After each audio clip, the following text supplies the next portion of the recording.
जय साई राम। जय गुरुदेव दत्ता। गुरुर् ब्रह्मा गुरुर् विष्णु गुरुर्देवो महेश्वरः। गुरु साक्षात् परब्रह्म तस्मै श्री गुरुवे नमः। अक्कलकोट श्री स्वामी समर्थ लीलामिर्दम அத்தியாயம் 141. பரோடா மன்னரின் ஆசை. ஒரு நாள் பரோடாவின் மன்னரான மல்ஹர் யாவ் ஹைவாட் தன் அரசவையில் பின்வருமாறு அறிவித்தார். எவர் ஒருவர் ஸ்ரீ சுவாமி சமர்த்தரை பரோடாவுக்கு அழைத்து வர தயாராக இருக்கிறாரோ அவருக்கு மிகுதியான வெகுமதிகள் அளிக்கப்படும். அந்த முயற்சிக்கு தேவையான அனைத்து செலவுகளையும் செய்ய தயாராக இருக்கிறேன் என்று அறிவித்தார். இந்த சவாலை தாத்தையா சாஹேப் என்கின்ற அமைச்சர் ஏற்றுக்கொண்டு செயலில் இறங்கினார். அரசன் மிகவும் மகிழ்ச்சி அடைந்து அவருடைய பயணத்துக்கு தேவையான பணத்தை விட மிகுதியாக பணம் அளித்து அக்கல்கோட்டுக்கு அனுப்பி வைத்தார். அக்கல்கோட் வந்தடைந்ததும் தாத்தியா சாஹிப் பணத்தை வாரி இறைத்தார். ஸ்ரீ சுவாமி மகாராஜுடைய சேவகர்களுக்கு உணவு, உடை, வெகுமதி என அள்ளி கொடுத்து அவர்களை ஸ்ரீ சுவாமிகளை தன்னோடு பரோடா வருவதற்கு சம்மதிக்க வைக்குமாறு கூறி அனுப்பினார். அது மட்டுமல்லாமல் ஸ்ரீ சுவாமிகளை பரோடாவுக்கு வருமாறு அழைத்த போது 1000 பிராமணர்களுக்கு அன்னதானம் கொடு, பிராமணர்களுக்கு தட்சணை கொடு, ஏழைகளுக்கு துணிகள் தானமாக கொடு என்று பலவாறு கூறி அனுப்பிவிடுவார். இவ்வாறு தாத்தியா சாஹிப் எப்படியாவது ஸ்ரீ சுவாமிகளை சம்மதிக்க வைத்துவிடலாம் என்கின்ற எண்ணத்தில் 4 மாதங்கள் பணத்தை வாரி இறைத்துக் கொண்டிருந்தார். இருப்பினும் எந்தவித பலனும் இல்லை. கடைசி முயற்சியாக தாத்தியா சோழப்பாவிடம் சென்று, நீ எப்படியாவது ஸ்ரீ சுவாமி மகாராஜை சம்மதிக்க வைத்து பரோடாவுக்கு அழைத்து வந்தால்தான் மன்னரிடம் பேசி உனக்கு 10,000 ரூபாய் மதிப்புள்ள ஜாகீர், அதாவது அரசாங்கத்திற்கு நிலத்திற்காகவோ அல்லது வேறு எதற்காவது மக்கள் செலுத்தும் வரிப்பணம் வாங்கி தருகிறேன் என்று கூறி ஆசை காட்டினார். அதில் மயங்கிய சோழப்பா ஸ்ரீ சுவாமிகளிடம் சென்று, சுவாமி, நீங்கள் பரோடா வர சம்மதித்தால் எனக்கு 10,000 ரூபாய் ஜாகீர் கிடைக்கும் என்று கூறினார். அதை கேட்டு வயிறு குலுங்க சிரித்த ஸ்ரீ சுவாமி, ஓஹோ, ஆனால் அந்த மன்னனுக்கு பக்தி இல்லையே என்று கூறியவுடன் சோழப்பா தன் நம்பிக்கையை இழந்தார். பின்னர் தாத்தியா தன் கடைசி முயற்சியாக ஒரு திட்டம் தீட்டினார். எப்படியாவது நயவஞ்சகமாக ஸ்ரீ சுவாமிகளை பல்லக்கில் உட்கார வைத்து கடப்பாவுக்கு அழைத்து வந்துவிட்டால் அங்கிருக்கும் ரயிலில் ஸ்ரீ சுவாமிகளை ஏற்றி பரோடாவுக்கு அழைத்து சென்று விடலாம் என்பதே அந்த திட்டம். அனைவரும் இந்த யோசனைக்கு ஒத்துழைத்தனர். ஒரு நாள் காலை 10 மணிக்கு சோழப்பா ஸ்ரீ சுவாமிகளிடம் சென்று, சுவாமி, வெளியில் சென்று கொஞ்சம் சுத்தமான காத்து வாங்கி வரலாம் என்று அழைத்ததற்கு ஸ்ரீ சுவாமிகள், இப்போது வேண்டாம் என்று கூறிவிட்டார்.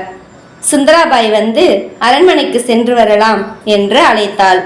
அதற்கு நாளை கண்டிப்பாக செல்லலாம் என்று பதிலளித்தார்.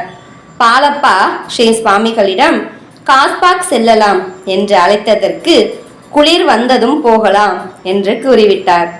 இதே போல 4 அல்லது 5 நாட்கள் சென்றன. யார் வெளியே செல்ல அழைத்தாலும் அவர்களுக்கு ஏதாவது பதில் கூறி மகாராஜ் அவர்கள் வாயை அடைத்து விடுவார். அனைவரும் கலைத்து விட்டனர். தாத்தியா சாஹேப் 10-20 நபர்களுக்கு வேஷ்டி, துண்டு மற்றும் பணம் கொடுத்து அவர்களை தன் கையில் போட்டு வைத்திருந்தார். ஒரு நாள் திடீரென ஸ்ரீ சுவாமி மகாராஜ் பல்லக்கில் ஏறி அமர்ந்து கொண்டார். அவர்கள் அனைவரும் மிகுந்த சந்தோஷத்துடன் பல்லக்கை கடப்பாக்காவ் நோக்கி தூக்கி சென்றனர். அவர்களின் திட்டம் பற்றி ஸ்ரீ தத்தரின் அவதாரமான ஸ்ரீ சுவாமி சமர்த்தருக்கு தெரியாதா என்ன? ஆனால் எதுவும் தெரியாதது போல் அமைதியாக இருந்தார். அவர்கள் திட்டத்தின்படி 2 மைல்களுக்கு அப்பால் இருக்கும் அம்மச்சிவாடியை சென்றடைந்தனர். அப்போது மேனா தூக்கிகள் பல்லக்கு மிகவும் லேசாக இருப்பதாக கூறினார்கள்.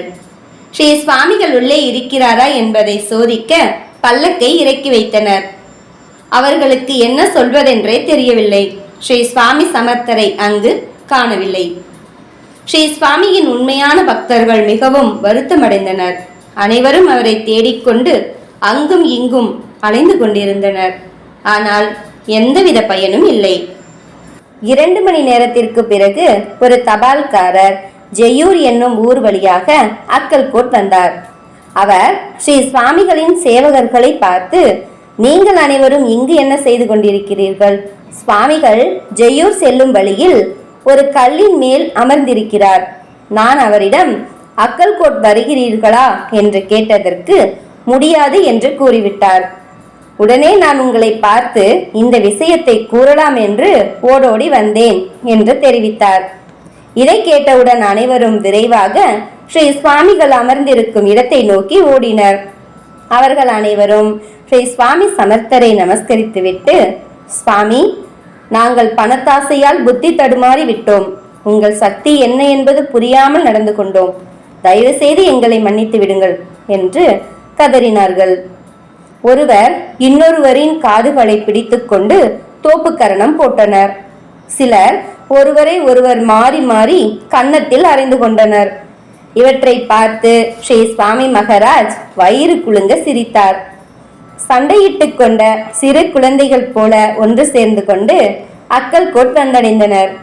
தாத்யா சாஹிப் 10,000 ரூபாய் செலவழித்தும் ஸ்ரீ சுவாமி சமர்த்தரை அக்கல்கோட்டை விட்டு நகர்த்த முடியவில்லை. இருப்பினும் மல்கர் ராவ் தன் முயற்சியை கைவிடவில்லை. அவர் யஸ்வந்த் ராவ் என்னும் மராட்டிய தலைவர் ஒருவரை மிகுதியான செல்வத்தை கொடுத்து அக்கல்கோட் அனுப்பி வைத்தார். அவரும் தாதியா சாஹிப்பின் வழியையே பின்பற்றினார். மகாராஜால் இந்த தொந்தரவை தாங்கிக் கொள்ள முடியவில்லை. ஒரு நாள் யஸ்வந்த் ராவ் தன் கைகளை கூப்பிக்கொண்டு ஸ்ரீ சுவாமிகளை பரோடாவுக்கு வருமாறு அழைத்தார். மிகுந்த கோபமடைந்த ஸ்ரீ சுவாமி அவரிடம், யார் எங்கே? இவனை சங்கிலியால் கட்டி போடுங்கள் என்று 3 முறை மீண்டும் மீண்டும் கூறிக்கொண்டே இருந்தார். இவ்வாறு ஸ்ரீ சுவாமி கூறி 2 அல்லது 3 நாட்களுக்கு பிறகு யஸ்வந்த் ராவுக்கு ஒரு கடிதம் வந்தது. உடனே அவர் பரோடாவுக்கு விரைந்தார். விஷம் வைத்ததாக மல்கர் ராவ், யஸ்வந்த் ராவ் மற்றும் அவர்களுடைய சில கூட்டாளிகள் கைது செய்யப்பட்டு மதராஸ் சிறையில் அடைக்கப்பட்டனர். ஸ்ரீ சுவாமிகளின் வார்த்தை பலித்துவிட்டது. நெருப்புடன் விளையாடினால் என்னவாகும் என்பதை இந்நிகழ்ச்சி தெளிவுபடுத்தி விட்டது. ஸ்ரீ சுவாமி சமர்த்தரின் ஆணைகளை பின்பற்றாவிட்டால் அனைவரும் மிகுந்த கஷ்டத்தில் சிக்கி தவிக்க நேரிடும். அதே அவர் கூறுவதை எந்தவித மறு யோசனையும் செய்யாமல் ஏற்றுக்கொண்டு பின்பற்றினால் அவர்களுடைய வாழ்க்கை அற்புதமான ஒன்றாக மாறிவிடும் என்பதில் எந்தவித ஐயமும் இல்லை. ஜெய ஜெய ஸ்ரீ சுவாமி சமர்த். ஜெய் சாய்ராம். ஜெய் குரு தேவதத்தா. அனந்த கோடி பிரம்மாண்ட நாயக ராஜாதிராஜ யோகிராஜ பரபிரம்ம ஸ்ரீ சுவாமி சமர்த்த மகராஜ் கி ஜெய்.